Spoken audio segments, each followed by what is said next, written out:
शुरू अल्लाह का नाम लेकर जो बड़ा मेहरबान निहायत रहम वाला है। ए चादर में लिपटने वाले, उठो, अब खबरदार करने लगो और अपने परवरदिगार की बड़ाई बयान करो और अपने कपड़े पाक रखो और शिर्क की गंदगी से तो अलग ही रहो और इस नीयत से एहसान न करो कि उससे ज्यादा के ख्वाहा हो और अपने परवरदिगार की खातिर सब्र करते रहो। फिर जब सूर फूंका जाएगा तो वो दिन मुश्किल का दिन होगा, यानी काफिरों पर आसान न होगा।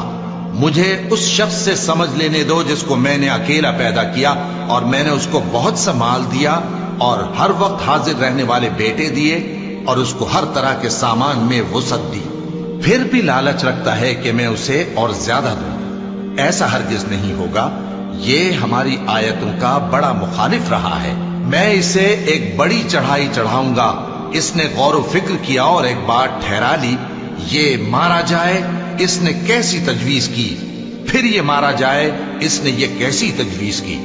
फिर इसने निगाह की, फिर त्योरी चढ़ाई और मुंह बिगाड़ा, फिर पीठ फेर कर चला और तकब्बुर किया। फिर कहने लगा, ये तो जादू है जो पहले लोगों से बराबर होता आया है। फिर बोला, ये अल्लाह का कलाम नहीं बल्कि बशर का कलाम है। मैं अनकरीब इसको सकर में दाखिल करूंगा और तुम क्या समझे कि सकर क्या है? वो ऐसी आग है कि न बाकी रखेगी और न छोड़ेगी और बदन को झुलस कर सियाह कर देगी। उस पर 19 दारोगा है और हमने दोजख के दारोगा फरिश्ते ही बनाए हैं और उनका शुमार काफिरों की आजमाइश के लिए मुकर्रर किया है, इसलिए कि अहले किताब यकीन करें और मोमिनों का ईमान और ज्यादा हो और अहले किताब और मोमिन शक न लाएं, और इसलिए कि जिन लोगों के दिलों में निफाक का रोग है और जो काफिर हैं कहें कि इस मिसाल के बयान करने से अल्लाह का मकसूद क्या है। इसी तरह अल्लाह जिसको चाहता है गुमराह रहने देता है और जिसको चाहता है हिदायत देता है, और तुम्हारे परवरदिगार के लश्करों को उसके सिवा कोई नहीं जानता, और ये कुरान तो बनी आदम के लिए नसीहत है।